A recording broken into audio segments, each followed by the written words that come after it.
Hey everybody, listen up. I got mega huge news. Meat Eater Live is heading back out on the road. That's right. Join me and the crew. Clay Newcomb, Cal, Yanni, Spencer's going to be there. Phil the Engineer's going to be there. Meat Eater Live headed back out. Now, when you get every ticket, okay?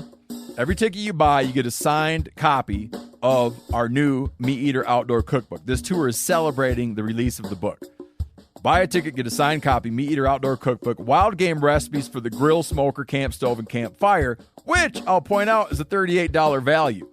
Here's where we're going to go.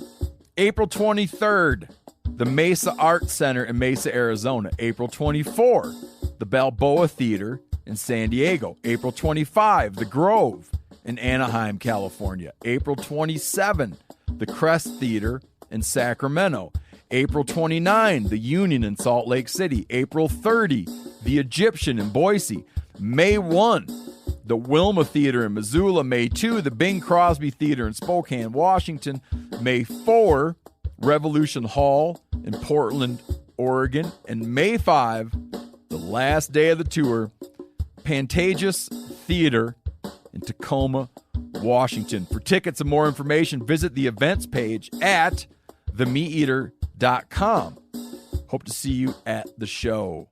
Hey, this is Tyler Jones, and you're listening to The Element Podcast. There's a hole inside my heart that cannot be replaced. It's not just who you were or what you did. It's part of me that was a kid that I... What's happening, all my woods people? I am currently sitting in Sulphur Springs, Texas, in an elevated position. I am not in a tree stand, however. I'm sitting on the second floor of my house that soon will not be my house anymore. And across from me, wearing a hat that is currently hurting his ears, KC Smith. What's happening, dude? My in-laws bought me this sweet hat whenever they visited Washington. It says Steelhead on the top of it. And Well... Still and brought it back to me, and now it's new. I got to break it in. Well, these headphones push the hat brim against my ears, and it hurts. Yeah, you're breaking them in though. It's kind of like that. What they used to do. So like my granddad, they used to plow fields, right, with like a couple mules, and this one mule was like a jerk or something, and it would always try to get away. But I think they put a rock in its ear or something, and that way it would concentrate on that rock being in its ear and not think about trying to get away or break out of the. And it wasn't like the rock stayed in there, like they could pull it out, but like they kind of like tied it on there or something. I don't know, but like, so it helped him keep focused on what he was doing. That's what we're doing right now. This is helping me stay awake and keep focused on the podcast. Yeah. Cool, man. Isn't that a neat story? That is a great story. I actually enjoyed that story. Good. I enjoyed it. I did. It kind of gave me some weird thoughts in my head. I was like, Don't put a rock in my ear, dude, please. That poor mule had a rock in his ear. The rock head. I think they call him Rocky. Oh, that's appropriate. So today we're talking with a guy named Joe Cortez IV. Joe, you don't know him, but I have known Joe for, I guess, the first time I ever saw him perform was about 10 years ago down in Stephenville, Texas. Watched a show with a couple of bands with my wife, who was my girlfriend at the time. And so anyway, Joe was one of the performers in the opening band. But I met him a few years back on the road with Johnny Cooper, and just real easygoing guy, and been successful in a lot of the aspects of his life, man. He is just a very driven person. So I think he's going to be a good interview, give us a lot of tips about just how to define success, how to become successful. And I think that this is a little bit of an off-color or, different way of us presenting something. It's not really hunting-oriented, but I think you can take a lot of these mentalities and these definitions that he's going to give us and apply them to your hunting life, because in my opinion, life lessons are things that are learned while you're hunting and vice versa, so I think it's going to be a good podcast. Is there anything you want to mention before we get Joe on the phone? Or are we good to go? I'm excited to squirrel hunt tomorrow. Me too, dude. I can't tell you how excited, really. Because I've never really been on like an official squirrel hunt, I don't think. Ooh. I mean, I have hunted squirrels with a pellet gun, like outside my house and stuff, you know. I've even shot a black squirrel, and it's really cool. It sat in the freezer for like 3 years. Of course, I never. Are you gonna mount it or something? I was going to, but I never had the money, you know. Yeah, so it happens. I was little. I was young, so we're gonna go collect some fly tying materials tomorrow too. Yeah, squirrel tails, Oh, dude. yeah. I actually do need some squirrel tail. Yeah. Because my little piece of squirrel tail is like falling apart that I bought several years ago. We'll do our best to get one. You know, squirrel hunting's one of those funny things that, like, speaking of success, you're kind of almost guaranteed success. Like, you're going to see a squirrel and have a good chance to shoot one. So, like, it kind of takes some of the pressure off of, like, the hunt and makes it more fun and just kind of get to walk around, see some cool country, maybe go to some new places we haven't been before and hang some trail cameras. Yeah, oh, yeah. Yeah, we're going to be hanging trail cameras here and there probably if we find anything that we like. And probably kick around some brush piles if we can find those and try to get a rabbit to jump out. Rabbits. Oh, man, we're going to have a mixed bag. Dude, we would even be doing the paints.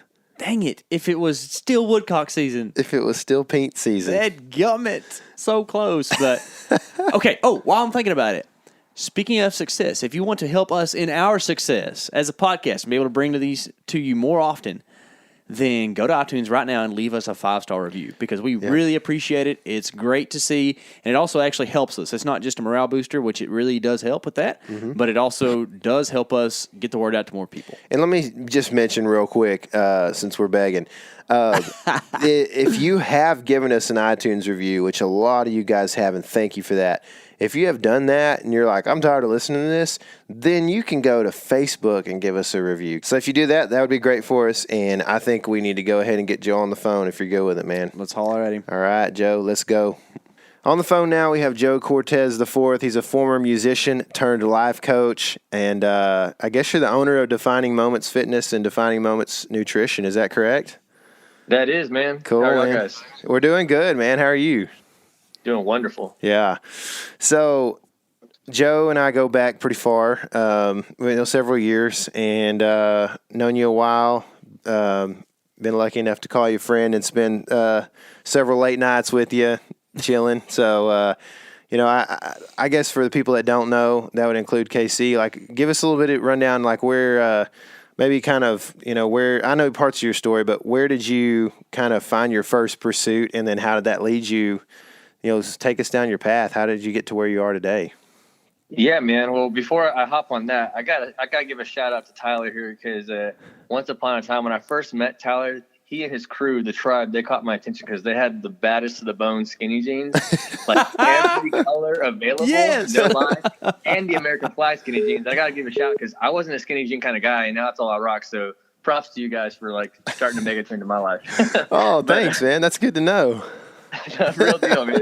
But yeah, man. So for all y'all listeners out there, Joe Cortez IV, and man, I grew up from a big family, oldest of 6 kids, which is crazy when I say that number. My personal family's almost that big now, but I come from a music background. My dad was a drummer, my grandfather was a drummer, and great grandfather was a drummer. Wow. And on top of that, I'm the 4th generation Joe Cortez. So I had like a high standard. Or this like pedestal that I had to be a great drummer growing up, which it was wild, man, because I was put in the universe. So there were always drums around. And like, I remember I'll watch VHS. I don't know if all y'all on this call know what VHS is, but video cassette tape of me playing drums at age 2, 3, and 4, like playing the Michael Jackson and stuff like that. And keeping a beat. And I remember like my parents would show that off, and I was like a circus act at that young age because I could play along with songs. But the thing was, I was around it, so that's what I knew. You absorb a whole lot when you're a kid. So man, fast forwarding on, I remember kindergarten or first grade year, I did a talent show, and we did a little family band thing. I played drums, and then I was like the rock star of elementary school. And everyone was like, "Hey, can you play Metallica?" I'm like, "Yeah, I don't know what that is, but I probably play." Like, they're asking all these crazy questions. So I knew I liked that attention, and I was like, okay, drums are cool. Like I want to do this. And so fast forward later on to my junior high years, I think I was like 12 years old, and I saw my first pro drummer do a drum clinic. And I remember that night I told my dad, I'm like, hey, you know what, Dad, I'm going to go pro and play drums. Because, as a kid, I wanted to be a firefighter. I wanted to be a police officer, all that, president of the United States. But then the attention I was getting from playing music really, really fired me up, and I loved it, man. Like, I wasn't even into girls yet. And we fast forward later about that, but being a musician that's playing in bands at age 15, 16, the girls all like that. So it was really attractive, and I was really good at it. And because of my dad being a musician and also being a band director, equipment was all over the place. So I had access to so much.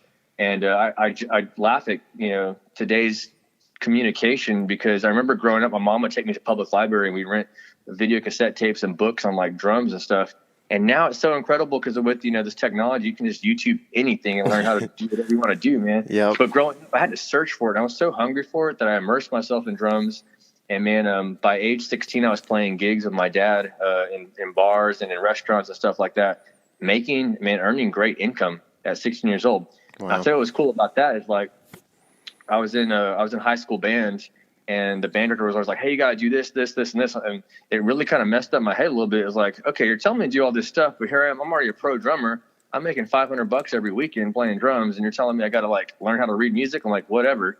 So, and then this is a lesson here. Like, so the principles I should have learned, I should have learned to read music. So it would have also opened my opportunity, but I was kind of in a teenage mode, which happens to successful people sometimes. When you start reaching success and then you think you know it all, and I became uncoachable to some extent.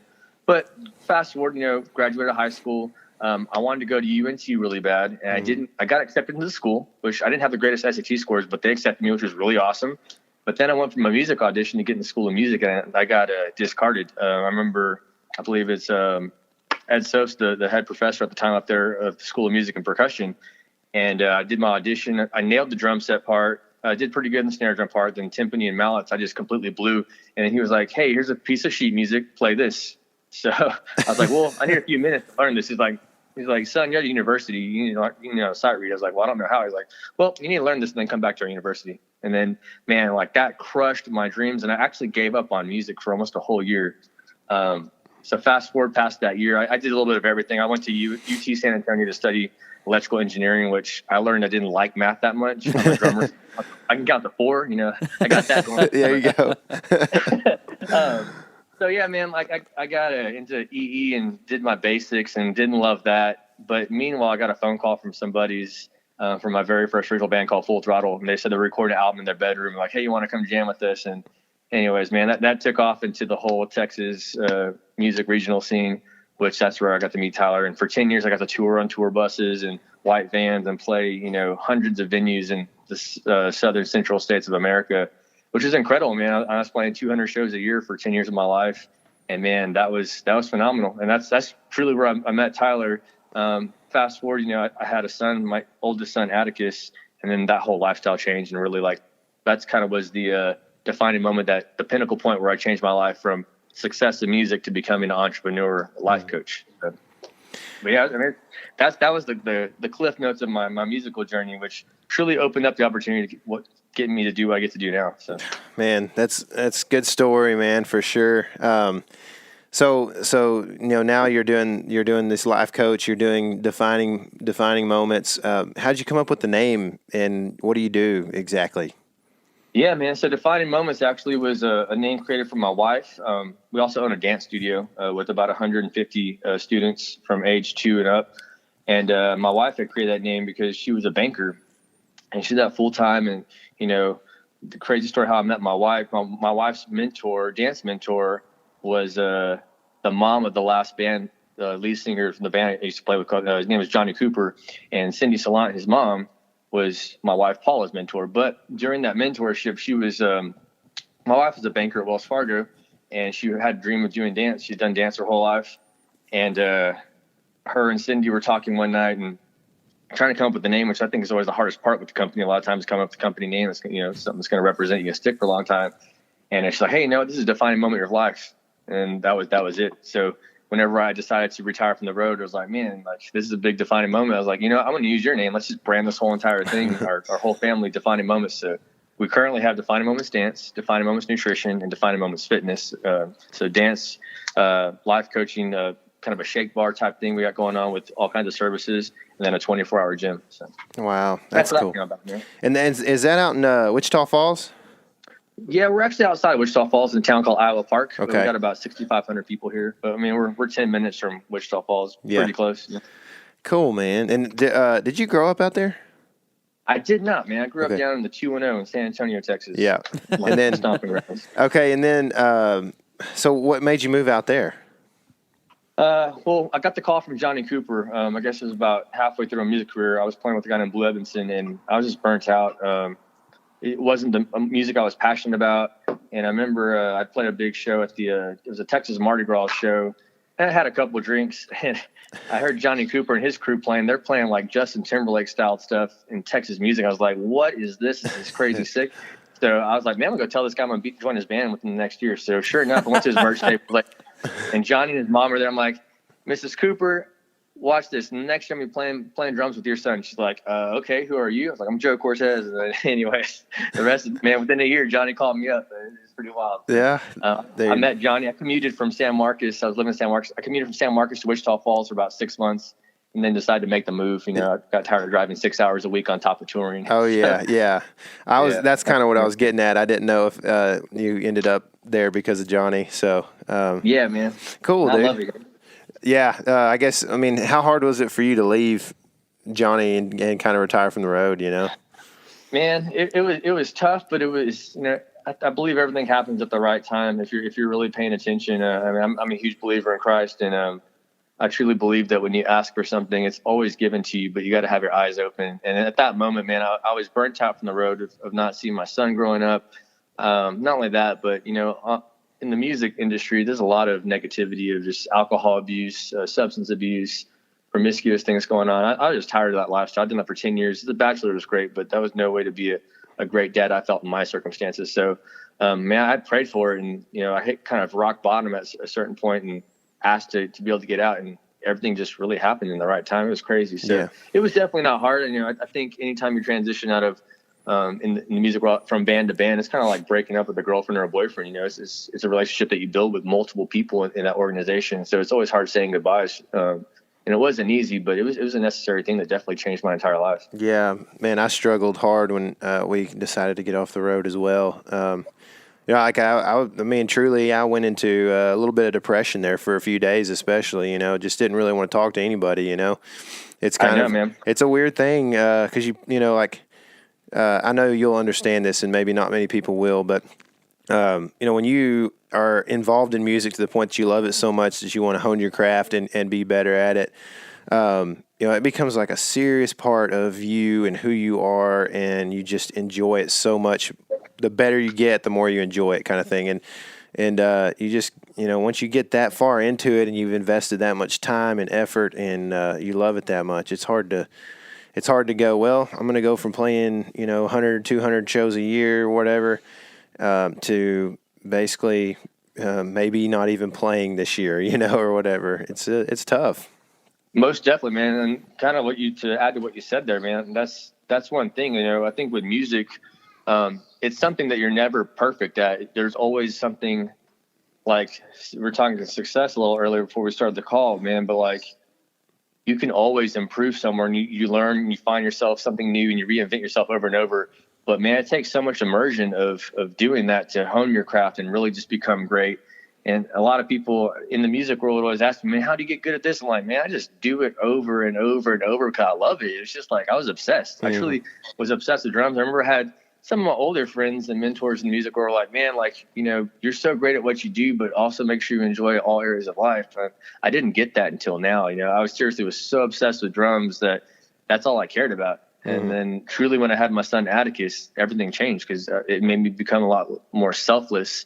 And that opened my eyes to a whole lot more, you know? Mm-hmm. Yeah, that's I mean, there's a lot of factors that played into me kind of getting off the road as well. I mean, we still play a couple times a year, but you know, like I had my second child, and that was like a big factor. It was like, you know what, it's time. I got 2 young children now, so it's kind of time to spend more time with them. I mean, I could like keep pursuing this, make it bigger and bigger, and really, you know, do this big probably one day, or, you know, hopefully if you catch the break that you need and stuff.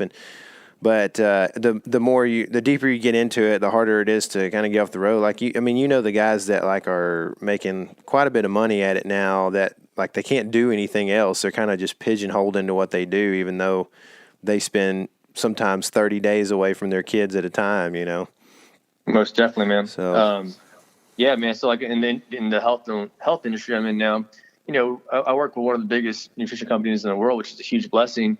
But with that, everybody's independent distributors. So there's a whole lot of freedom and a whole lot of flexibility. However, there's also an obligation to be present at events and things like that. And a lot of people aren't successful because, if you have a gig with complete freedom where you don't have to show up, but you're supposed to, it's easy to not show up. It is easy to show up. But I always relate like my team, my organization. I'm like, here's the thing. When I was on the road with the band, if we got a phone call, I had to be somewhere the next day, I had to be there. Mm-hmm. Like, if you're in the military and they say you got to be here the next day at this time, you got to be there. If you work for the police force or fire department, they say you got to be here, you got to be there. It's like with our company, you don't have to be, like, you can choose to not go, but that also means that that's what your business is going to reflect that. It's like you get the choice to choose, but if you show up, you're going to be successful. It's like that for anything, man. Mm-hmm. It's just like any 9-to-5 job. Anyone can show up at 9:15 and do your job, but those who typically show up at the 8:45 or 8:30 and prep and have her set,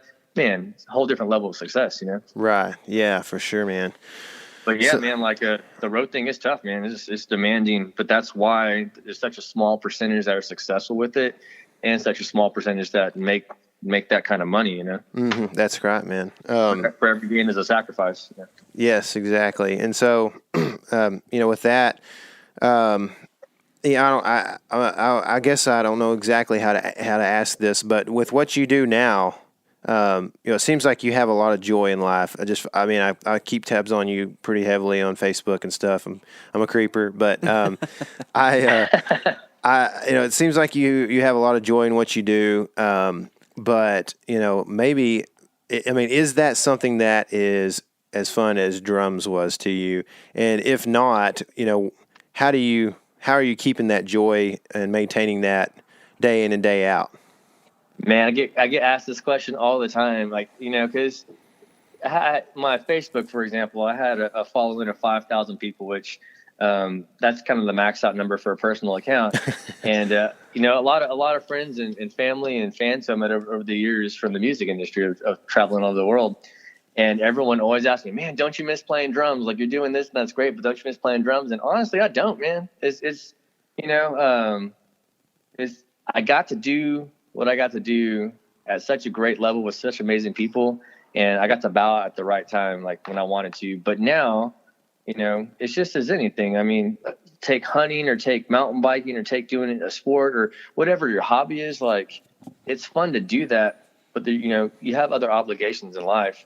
But that's what's so great now is I've chosen to be in this industry and I absolutely love it, man. It's like, it's not work, and I focus on whole life success. It's God, family, and then my business, which it used to be the other way around. It used to be music, God, and then my family, which I wasn't happy. It didn't matter how successful I got with music. I never was fulfilled all the way because I come home and have to live a second life so, the not playing drums thing, it's really not a big deal. Like, I loved it. It's great. I still enjoy it. I play, and very rare, a couple times a year, I guess, just to have fun with my kids. But, I found so much more love in just living all successful life. I enjoy my children, and I know that, like, I see the value of time, because you can make all the money in the world, and the richest man can make all the money in the world, whatever you want to say.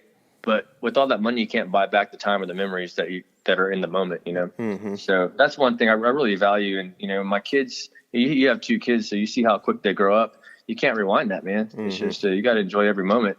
My wife and I are married for so long. We have our lives together for so long. Like, I got to enjoy every moment of that. Mm-hmm. My friends who I get to hang out with, I enjoy those moments. And in playing drums, that's one of those things that it's me in music and sometimes musicians, but like, I know how much time it takes that I have to invest in that it's just me time. So, now being in the industry I'm at, I enjoy working out. I enjoy riding bikes. I enjoy hanging out with my team.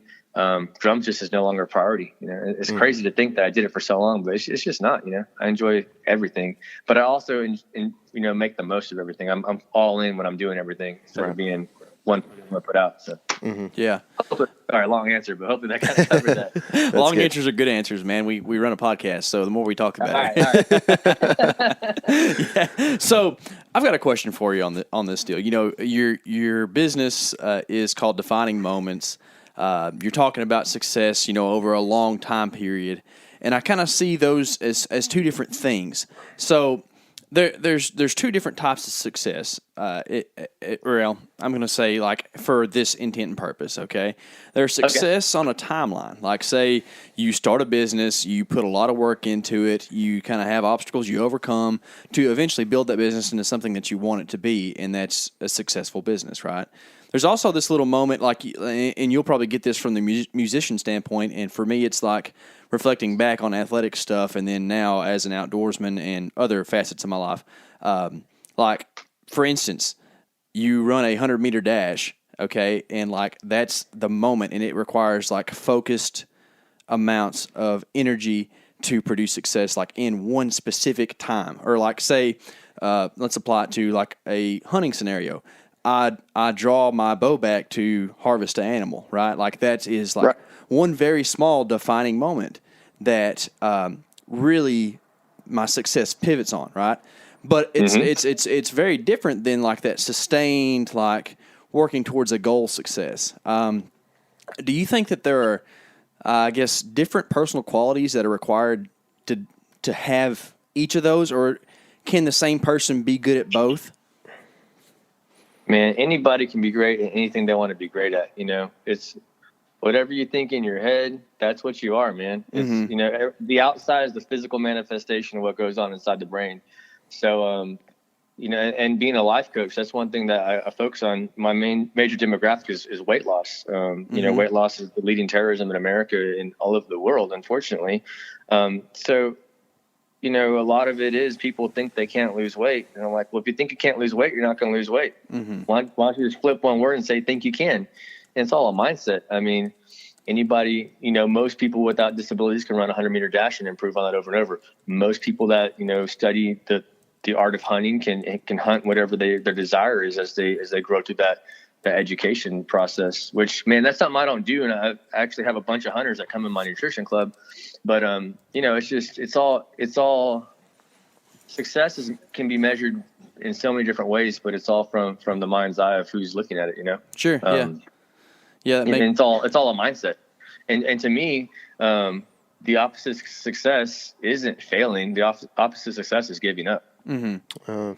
Yeah, that's a good point, man. And that was kind of like where I wanted to lead you with that. So, like, are those inverse types of success? So, if you have too much success, like in these little moments, does that like inhibit your ability to be successful on a long-term basis because you're having, I guess you're doing well on these easy tasks, or you're not really quite building to things. You know what I mean? Like for me, most definitely. I feel like take for a weightlifting scenario. Like you work out, you do 3 sets of 12 on bench, you know, on your arbitrary weight that you're doing, and then you know the last 3 reps are going to be really tough, and you might have some failure in there, but that builds the muscle, tears the fibers, and then later you can do it better. But if you have success at the 3 sets of 12 and that's all you ever stay at, you're not going to really improve a whole lot. So exactly. Do you think that like, do those little moments of success inhibit your long-term success, or do you think they still build toward it?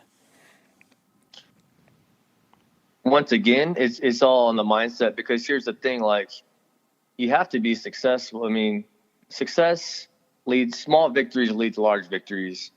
And if you're constantly failing, it's really easy to get discouraged. But the thing is, if you're failing, you're doing something wrong that you need to learn from to win, you know?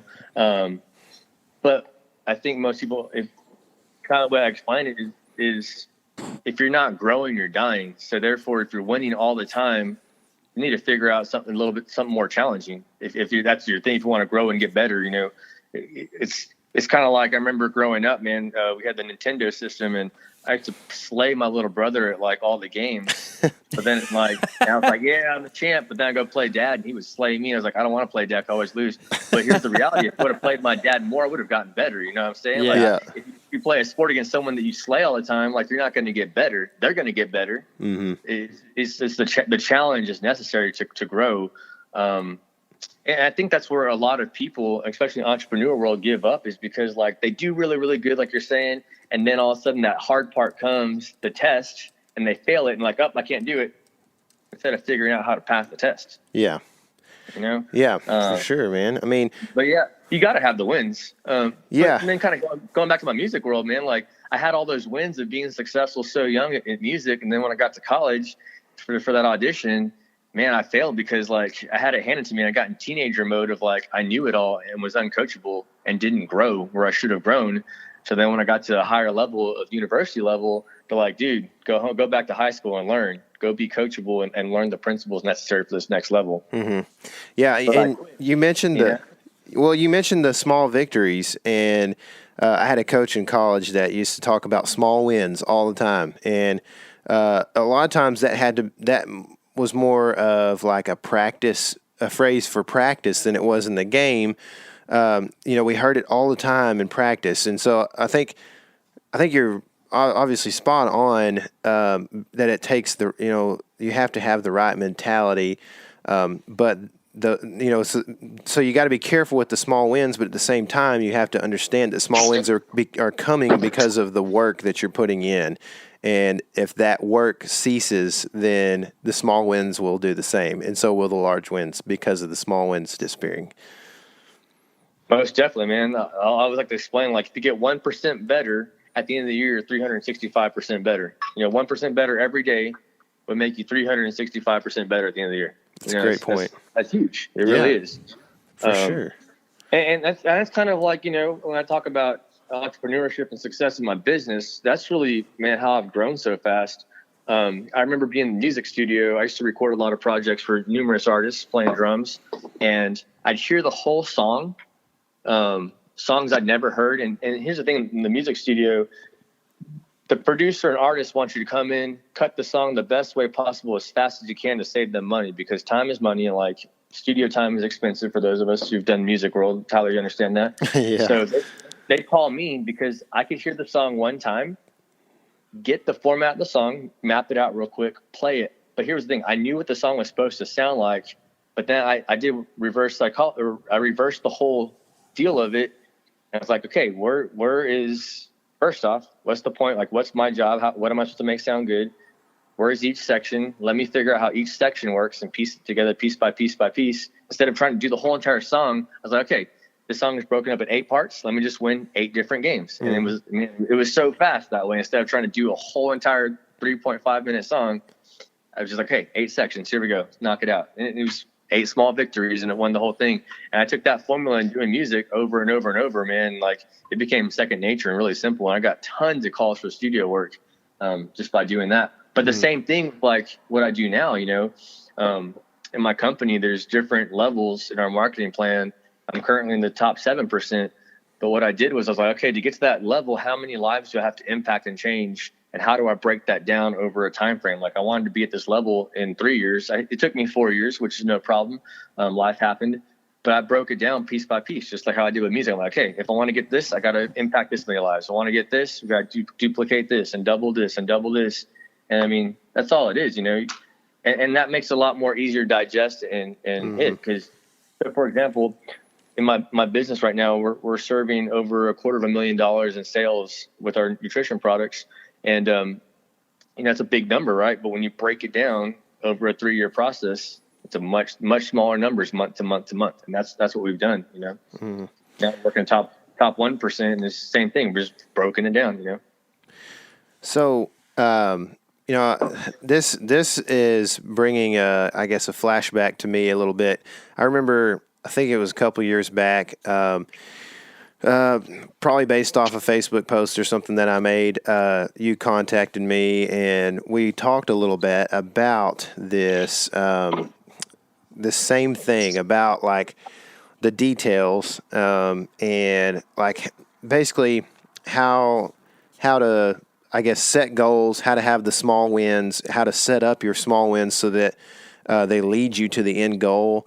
And before we get to that, though, I want to kind of like back up just a touch, and I want to give us the opportunity real quick, or give you, and you said this before we were on air, you said it really well, but can you tell me how to define success? For me, man, success is the accomplishment of an aim or purpose. And the thing about that is everybody's aim and purpose is completely different. Everybody's lens is different. So in relation, people would ask, who's the best drummer in the world? I'm like, well, whose glasses are you looking through? Whose headphones are you listening through? Because it's different. Like, then that's the beauty of success. Is like it's all through the perception of the succeeder, you know? Mm-hmm. Yeah.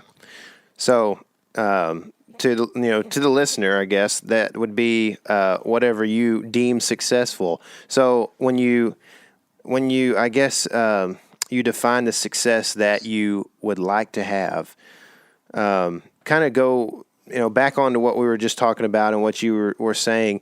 Do you have an idea, or do you know, like, how do you set up a plan to succeed a major goal? I mean, how do you break that down? Just kind of go into detail with that.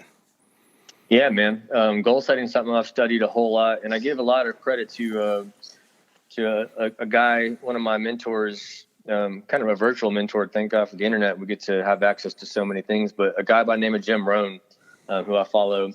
He's a leader in philosophy and personal development, and he breaks down goals, and really, like, there's so many different areas in life of success, but I like to focus on my whole life success because, like I said before, man, I always had imbalance because I wanted to be great at music, and I did that, but then there was no gratefulness in my relationships with the people who I dated and loved, and my family and spiritual and stuff like that. So, man, my whole life success picture is, my vision is so clear. Like, I know exactly what I want, and that's what I find is the challenge of most people is, like, they want these things. They say they want a bunch of things, but when they start, okay, I'll break it down with my team. I have my team, when I get a new team member, I ask them to write down 100 goals for me.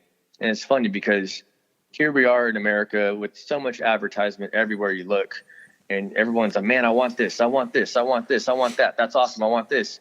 But then if you ask someone to write down 100 things, 100 goals and things you want in life, it's pretty tough. It gets real, man. So I'm serious, and I challenge y'all guys to try that, because it really gets you clear on what you want out of life. I remember the first time my mentor and sponsor asked me to do that, and I heard Jim Rohn talk about that. So it's hard to hit a bullseye if you don't know your target, if you don't have a target. But when you get so clear, the target becomes larger. It's a lot easier to hit, So for success for me, I know exactly what I want and what I'm working towards. I know ultimately I want my children to have the best life possible, and I also want all 4 of my children to get to grow up together without having any hardships of things that I have, variables that I can't control. I don't want them to be poor. I don't want them to feel broken. I want them to feel powerful. I want them to feel love. I want them to have great education. I want my wife to never fret and be stressed about anything financially. I want her to feel loved and feel like she has the best husband in the world and every opportunity to do whatever she wants to do. I want my family to be safe and have good health. My mom and dad, I want to be set. And here's what's cool is, like, I know I have a plan to make all that happen because I know what I want. I've been able to break it all down of, like, okay, this is the plan to make this work. This is the plan to make this work. This is the plan to make this work. And what it all comes down to for me is just me getting better every day. It's just being myself, me getting better, influencing people to get better. That's how I get paid. I get paid for the value I bring to the marketplace of influencing people to have a better quality of life. So I know that if I'm doing 100% best I can every day, and here's the thing, our best is going to be different every day due to so many variables in life. But I know if I'm doing my best all the time, that all the things that are so clear to me and the goals I'm working towards, I'm going to get that much closer. But it all starts with having that clarity of what you want, of what your goals are and what your vision is. And then the next thing is, like, you can have the clearest vision, you can have the plan, but there are going to be days that are really hard when you don't want to wake up and you don't want to go to work and you don't want to do the things that are hard. But here's the thing, like, I always ask people to find their why. Like, why do you want all this? Why is this so important to you? And my why is my wife, man, because she works so hard to give me what I want. My kids are amazing, but my wife, man, she deserves everything in the world. and she deserves to see my kids grow up together. She deserves to see my family be healthy and successful and have whatever we want. She deserves to have her dreams come true. And if I can do my part, that's all going to happen. So in the days I don't want to wake up, I tell myself, okay, is my wife not worth it? And I ask myself, she's my wife. It's like, okay, if I don't do this today, I'm telling myself that my wife is not worth it. And man, like that crushes me and it gets me to work. Man, there's a lot there. Things are hard, man. You know, people get paid from the value they bring to the marketplace, and the more value you bring, the harder it is. You gotta grow. You gotta, get better. And that's why people get paid big bucks, is because they've grown through the hard things and passed the test to do that. So another long answer. Sorry, guys. No, that's great. But yeah, man, that's how I really clarified, my goals and I know what success is. It's reaching all those goals, man. But the thing is also, man, whenever I'm great every day, I go to bed feeling amazing, man. Like people talk about, I think when we first were talking, we're talking about Monday through Friday, like everyone's got the standard up. It's Monday. Oh, thank God it's Wednesday, hump day. And yes, it's Friday, celebrate. Man, here's the thing. Like we're only blessed with so many breaths in life. Like you got to enjoy every moment. And even the days you're working hard, man, when you work hard, it should feel good because of the things that you're getting from it, and the things you're producing from it. So, yeah. I think you're exactly right, man. But there's something I kind of want to ask you on, and it's kind of something that kind of hit me whenever you're talking about clarity. Every sunset we see is like the most beautiful ever until you see the next one. You know what I mean? So like, yeah, there'll be a point in time, and I can think back in my life whenever I felt like, you know what? I'm mature now. I've reached that point in my life. I'm like making the best decisions I can, and I'm seeing things perfectly. But then suddenly, life events happen, and you still are given another level of clarity. So, when do you reach a point that the success that you thought you knew and that you thought you wanted needs to be redefined? Man, once you check off that goal off the list, man, you got to have the next thing, But and for me, man, I reset my goals every year. In December, it's kind of a habit I've learned. Is like, okay, what are we doing for 2018? What are we doing for 2019? So I mean, I got my goals. And that's the thing, like I know what I'm working towards every day. We missed a whole lot of them in 2017, but it's a new year's, no problem. But the same thing, it's funny because I talk about that goal list of 100 that I made the very first year that I got into this industry of impacting lives. Because I was like, if I'm gonna impact lives, I gotta impact my life. Because I was a mess when I started doing this. I was like, when I have followers, they need to have something good to follow. But everything always changes, and as you grow in the journey of life, like things change. Things you thought you wanted no longer or wanted anymore. It's really interesting. Not only that, but also the variables outside of your life that change. I remember the day that I wanted to get the iPhone, and that was the jam. And I remember I wanted the original iPad. Shoot, nobody wants the original iPhone anymore. Yeah. Evolution. Like, now it's iPhone X. We got to have that bad boy, face recognition. So goals also change with that. We all grow, but so does the rest of the world around us. So that's what I said. If you're not growing every day, you're dying. Sure. And so, I mean, yes, life happiness happens, and you get to levels where you feel amazing, but you still got to keep growing. Like I remember way back when I was like, oh, one day I'll retire. Like I'll retire from different. Like it's pretty cool to say I retired from the music industry, but I'll never quit working. Until I die. I'll always be doing something great. So, it's, but yeah, man, everything always changes. I think that's why you hit success and you're like, okay, what's next? What's next? I remember playing video games as a kid. I'll go back to that. Like when you beat the game, it's like, okay, what game do I get next? You know what I'm saying? It's like, no more Nintendo. We're done with it forever. Like, what's next? You always got to have something next. Yeah.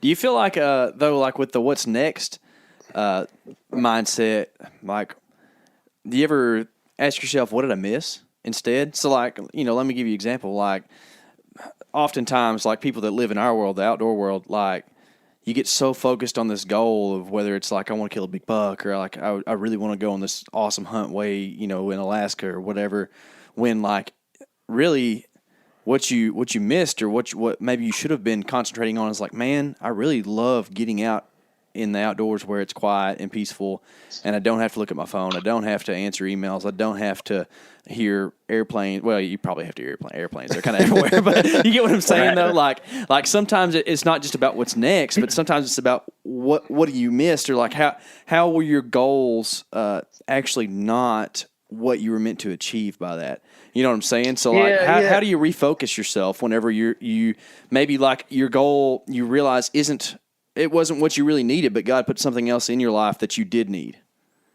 Most definitely, man. And that's I think I touched on this earlier, but like for me, whenever I made the shift from music to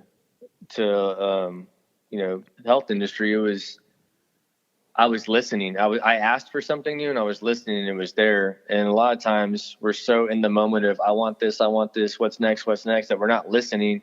And like, we're like, what's next? But it's right there in front of us. And a lot of it, I think, to not missing things is just knowing your purpose. Yeah. Like, what's your purpose in life? And that also helps you really focus your goals. And that's why my goals have changed, is because I've gotten way more clear on my purpose, I always thought my purpose was to be the best drummer in the world, like, and be a rock star for self-fame and like all this stuff. And that was the mentality I took on. And I would compare myself to everybody, like, all the top drummers, all the top bands. I was like, man, why am I not that? Why am I not that? What am I doing wrong?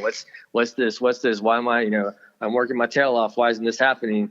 And I never felt good because I didn't have a clear purpose of why I was playing drums other than doing it for myself, which is a very selfish thing. And that was something I had to grow through.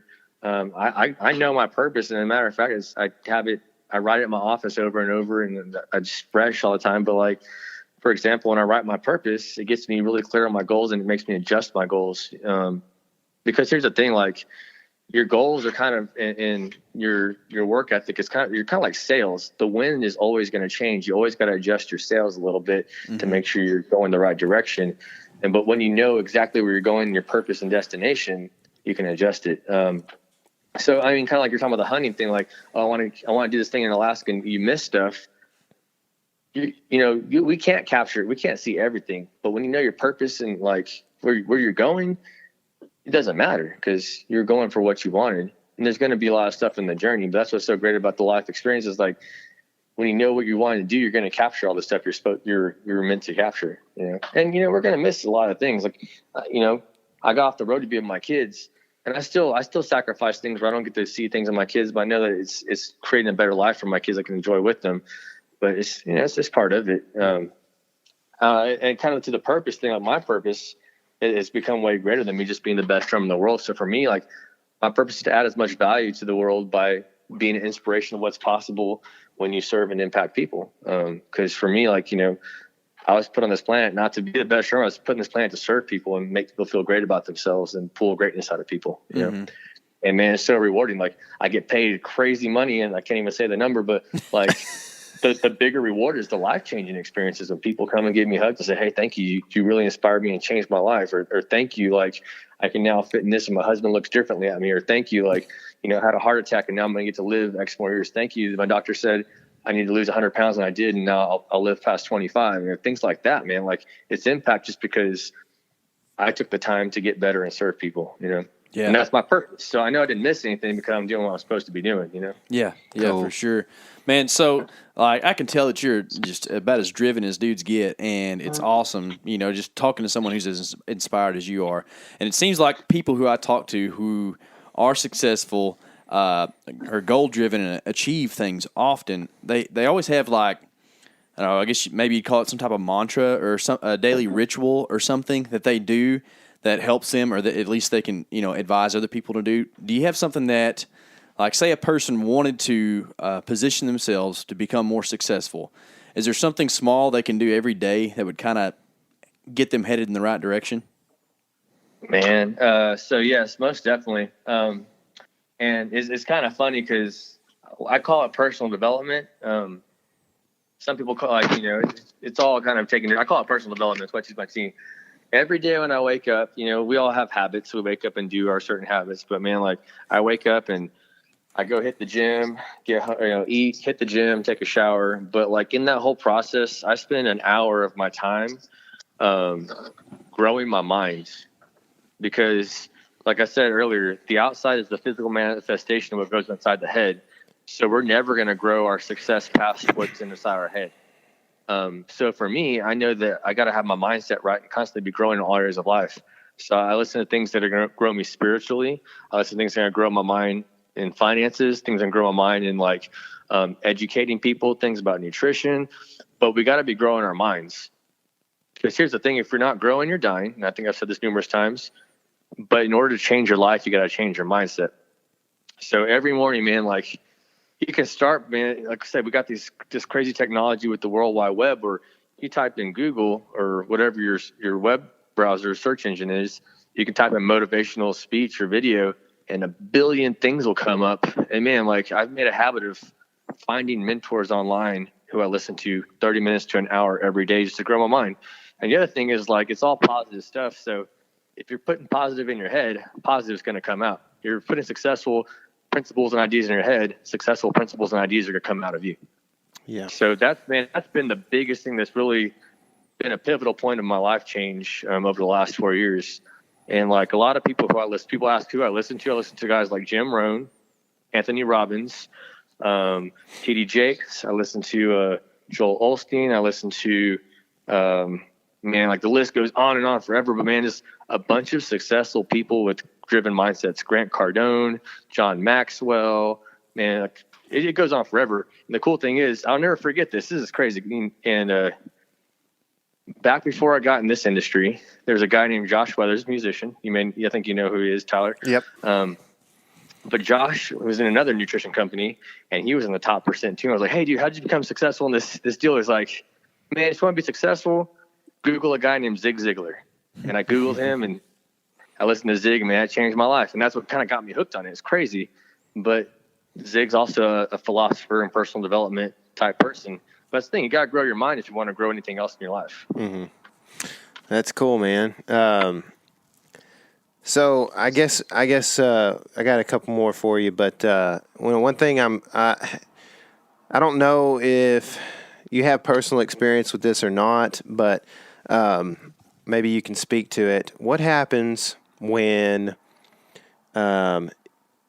you're sitting there, you're successful, you have achieved your goal, and I mean, because we all know we see what happens in the music industry. A band becomes really successful, they have several number ones for about 3 years, and then all of a sudden you never hear of them again. Like what happens when you fall from the top and it's not necessarily, maybe it wasn't under your control that happened or whatever, but where do you set your mind at that point? You always take one step back and then go again, man. That's it. It's just like the video game principle. We'll say Mario Brothers. I think a lot of people in this call probably knew about Mario Brothers. But, you go through the land of the magic mushrooms and the tunnels and coins and stuff, and then you get to King Koopa, right? Mm-hmm. And you got to get to the next level. And that's typically what happens. People, they hit success, they beat Koopa over and over. It's like it's the big whatever guy is, and they can't beat him, and that's why you don't hear anymore. It's just there's something that you didn't pass. You got to rewind and start over, man. It's just that's it. Yeah. There was a test you didn't pass, and that's why. And some people stop there and it breaks them, and some people get comfortable where they're at and they don't want to go past that level. Mm-hmm. And that's okay. Some people's goals, like I'm working on building a multi-billion-dollar legacy for my family and my team, so that way everybody gets to eat and everybody gets to enjoy the good life. But not everybody on my team wants to build that kind of legacy. Some people just want to make an extra $200 a month. Some people just want to make an extra $1,000 a month, and that's no problem. But the thing is, like, if that's where they want to, that's the level they want to get to, that's great. If the level you want to get to is to shoot, this mega trophy animal in like a crazy part of the world, that's awesome. But if somebody just wants to shoot their first year, that's amazing. Like everyone's goals and alignment's different. I think it's kind of that way with bands. We're talking about bands hit number one. But like how long do you want to be out there doing that? Like for me, 10 years was great. I got to play on over 50 different albums. I got to play, thousands of shows with phenomenal artists and some of my best friends in the world. And I thought I wanted to be like touring with Timberlake and Dave Matthews Band, but like I got to that level. I was like, you know what, that's it. I'm tapped out and I want to do something different, Mm-hmm. But if you want to keep going, whatever you're doing, you got to pass that next test, mm-hmm. And sometimes you got to rewind a little bit, take a step back and say, hey, what was the test that I didn't pass, and what do I need to learn from this experience to get better and pass the test? Mm-hmm. That's it. So it seems to me like, you're talking about like bands, or I guess Tyler mentioned it, but like bands who like, make it like 3 years with a bunch of bunch or a decent amount of success, and then like they just kind of like fall back. Sometimes I feel like, and I've been this person sometimes, but like you're not mentally prepared or even physically prepared for success. You know, like you think you want it, but you haven't done the steps or what it takes to like actually endure success, if that makes sense. Right. You know, it's kind of contradictory, but like, how can someone like self-examine and actually admit that they aren't ready for the success that they want, and then what can they do to fix it? Well, like I said, man, self-evaluation is so important. And that's where I think mentorship comes in. I personally have numerous mentors in all areas of my life that I actually have asked me great questions all the time whenever I'm stuck in a rut. And, you know, mentorship isn't, you know, it's one of my first mentors I paid some good money for, and I'll go ahead and name drop him because I paid for it. But Brian Fraser Moore is the drummer for Justin Timberlake and the Tennessee Kids and Madonna, and he's played with Christina Aguilera, all those guys. But whenever my last couple of years on the road, I'd pay this guy like $50 a half hour to talk to him and just pick his brain about the industry and like how to grow, because I felt I wasn't successful. And he would kind of evaluate me. It's like, well, what are you doing here? And how do you feel when you do this? And what is this leading to? What's your income here? Because sometimes it takes somebody outside the frame of the picture to see more than what you can see yourself. And the great thing about mentorship is they've learned, typically, you know, great mentors have already been through the lessons in that field and can help you compress those lessons and learn them faster so you don't make it the errors to compress time. Mm-hmm. Because all the lessons are going to be there. Every struggle is going to be there. But the thing is, how fast can you overcome them, and how fast can you get off the ground when you get knocked down to get better from them? So for me, man, mentorship has been a big key factor in growing fast and really being prepared for next levels of success. When I joined Herbalife, the company I work with, man, I grew really fast, made money really, really fast.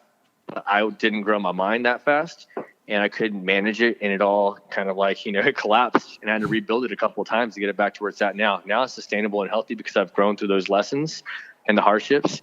But I look back, it's like, man, had I learned all those things and not repeated the mistakes I made, I'd be 3 times the size I am now. But all those lessons were necessary. And I got to meet the mentors to help me grow through that, who I have now, that are like, hey, this is coming. You're at this level. This is about to come. Prepare yourself for it. Like, grow this really quick so that we don't have to make this mistake. And it's like that for anything, you know. I'm sure hunting, man, there's like, if you went out on a piece of property without a guide that didn't know where, you know, things were, like, it's a whole different animal than going somewhere where like, hey, this is where this is, and this is where this is, and this is where you camp, and this is where supplies are, you know. Mm-hmm. Like, that's having a mentor, you know. Yeah, exactly. And then, you know, you can like take that a step further to like, for me, in the past, there was one time when I harvested an elk, and dude, you're looking at like 250 pounds of beautiful organic meat laying on the ground, and you're like, holy smokes, how am I going to get this off the mountain? You know, like, and it's like, you're not like mentally, like it's something you're striving for so hard, but like you're not physically or mentally prepared to like deal with the success, right? and you have to like, and I think sometimes that's where like real growth happens, is when you have to grow up real quick. You know, like you had to figure out how to do it. And me, in that case, it was, you know, make like 7 trips up and down the mountain, daylight and dark, to get the meat off before it ruins, because it's going to be hot in 2 days. You know, and that's something that you just kind of have to grin and bear it sometimes, and just I guess embrace how rough it can be, because you know the outcome is going to be way better afterwards. So I guess on that note, this is kind of my last thing I've got for you. But so, dude, when are you gonna come out and get you some pure organic healthy meat with us, man, and enter the hunting world? Dude, whenever you give me the shout, man, it's really fun. I had this conversation earlier today at my club. I had a big time hunter in here, and he was talking about that he has all these rifles, and they were raffling off some like thermo hunt, and I was like, I don't even know what that means, bro. Well, dude, I don't even know.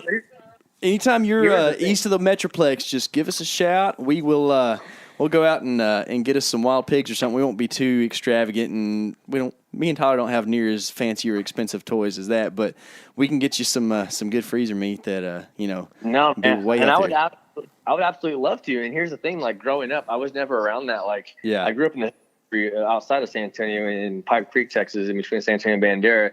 So, man, we had like 60 acres of property, but my dad wasn't a hunter. He was a musician. So of his friends were hunters. We're all musicians. So nobody owned a gun. And we're like, one of my uncles brought a shotgun. We're like, what the heck are we going to do with this? Like, we shot it one time. and I mean, I had some pellet guns, and my buddies and I would go hunt blue jays and stuff like that. But I remember the first time I shot a bird, I felt so bad. Like, oh, I killed a bird. But, no, man, I would love to go hunting. I've just never been around that crowd. And being on the road back in the day, like, everyone's like, hey, we're going hunting on the weekend. I'm like, great, I'm on the road. I can't go. So, Yeah. I've just never had that mentorship or camaraderie to get to do that. But I'd love to, man. Y'all guys let me know, and we'll book a date. Cool. Yeah, man, that would be awesome. I'd love to show you around and I guess attribute to your healthy lifestyle with some good meat like that. Yeah, definitely, man. I love good food. Yeah, cool, man. Well, Joe, I can't tell you thanks enough, man. This has been enlightening for me, as I'm sure it has been for a lot of our listeners. And man, just thanks for the time. I know it's probably not the most convenient time of day for you and everything, but man, this was great. Man, I'm great. Thank y'all guys for having me on this call. I'm grateful. Hopefully, I added value to any listeners out there. And man, anyone who wants to ask more questions or kind of pick my brain, I'm on social media. Kind of a shameless plug. I'm on Facebook and Instagram, all that good stuff. You can find me at J Cortez IV. So, man, feel free to hit me up anytime, guys. Thank y'all for y'all's time. Y'all have a blessed evening. Absolutely, man. We will do, and we'll link to anything that you got out there, man, that you want to send us, websites and all that kind of stuff. So that'll be in the notes underneath the podcast. So, thanks, Joe. Thank you, guys. Thanks, dude. Man, after the season we had, which, we had some good things happen for us. We did, get it done in certain aspects. But just here in Texas, it was tough. And after that, the season that we had, man, this is like a big-time pick-me-up. I'm quite inspired by a good buddy of mine. Yeah, it was cool to talk to Joe. And I know that me personally, I had a lot of goals this year that I did not achieve. And it's time, and this is what I like to do this time of year anyways, because we're kind of in between seasons. It's not quite fishing season, and hunting season kind of wrap it up. Minus our squirrel hunt tomorrow, which we're prepared for success on. We are. We'll be successful. But, it's time to kind of reevaluate your goals and which ones do you need to, leave where they're at, which ones do you need to change, which ones do you need to elevate, and it'll be something that I do pretty soon because quite frankly, I ended this season a little unsatisfied, and I need to make sure that I'm doing things for the right reason. I need to make sure that dissatisfaction is not because of me, or if it is because of me, I need to figure out what I need to change about myself. Yeah. So if you shoot a limit of squirrels tomorrow, does that help out from a deer hunting perspective at all, or is it just completely disconnected? It's a good question. I kind of like to live in the here and now. So if I kill some squirrels tomorrow and we eat them and they're delicious, be good. If we clean them and they are wormy or something, I'm be mad all over again. Oh no! Nah, they're not gonna be wormy this time of year. It's gonna be good. Good. That's what I'm talking about. Yep. That's why I like hunting in the cold weather. Mm-hmm. So there was something else I was going to ask you, and I can't remember what it was. But it was about the goals that we have set together this year for some of the hunting, fishing trips and stuff that we want to go on.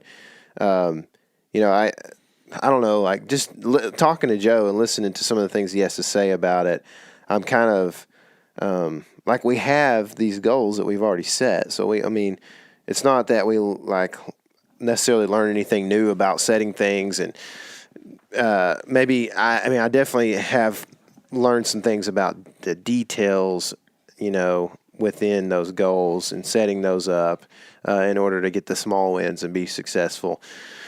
But just more than anything, the inspiration that you can do it and you can go get it was something that really hit me. It was just you got to be determined about it. You can't just you can't go, well, here's my goal and I'm going to try, in my spare time and hopefully get there or get to where my goal is or whatever. And expect that it's going to happen really, it might. But I think that it just gives, the way he talked about it, it gave me inspiration not only to know, to think that it can happen for me, but also to go out and, really pursue some of these things that we're trying to do, Mm-hmm. Yeah. And something I'm going to really take away from what he said is that 100 goals thing. Yeah, me too. I was like, dang, when you start trying to divide it out like that, it's going to be kind of tough. He was saying, it's easy to say, oh, I'll provide for my wife and my family, but if you start getting detailed with it, like it's going to be a little bit more difficult to like really do the self-evaluation. Like, what are you really wanting out of this? And I think that I might like try to take that and apply it a little bit more to hunting and see like maybe we set like 30 goals or something, that we want to achieve this season, not just like kill a big buck in the Midwest, but like kind of really break it down and do something kind of detailed and see if that doesn't change our outcomes. Yeah, it's cool, man. I like it. I guess the last thing we'd plug is that we have a live podcast. We've talked about it the last several weeks coming up, and it is one that you can attend and be a part of. We'll have the opportunity for you to ask questions throughout. So I think the way we set it up, or we're hoping to set it up, is that you have a question, you raise your hand or come up or just talk in conversation to us. And no matter where we're at in the story, we'll pretty much try to cut it right there and get the question in. And so it's not like you're sitting there waiting at a mic or with your hand raised forever or whatever, It'd be just more like a conversation than like you're our classmates, and we're the teachers or something, So, but yeah, that's that live podcast is going to be with Stormwater Creek guys, and that's going to be February 17th? Yes, February 17th, 2 p.m. and beyond. All right, Buzz. That's going to be at Legal Draft Beer Company in Arlington, Texas. So, yeah, if you're in the Metroplex, which I know we have several listeners out that way, come by and hang out with us. It's going to be a good time. And I'm excited because it's actually a BHA, Backcountry Hunters and Anglers Pint Night for the Texas branch. And there's a lot of guys that work and are heavily involved there that we hadn't seen in forever. Yeah. So I'm excited to see those guys, hang out with them, chat it up, see how their deer season went. And anyway, I guess that's all I got, man. Yeah. Wish us luck on a squirrel trip. Yeah. Wish us luck, man. We'll probably post some pictures from that, even if we don't kill a squirrel. Yeah, get out there and take advantage this time of year, too. It's like right now the days are really nice. Yes. And it's small game season, which means walk around, have some fun, a.k.a. look for some buck sign, post-season scouting, some sheds. Yeah. It's just a good time to be in the woods. Every day is a good day to be in the woods. Sure is. Yeah. All right. Well, guys, thank you for listening. Love you guys. And remember, this is your element. Live in it.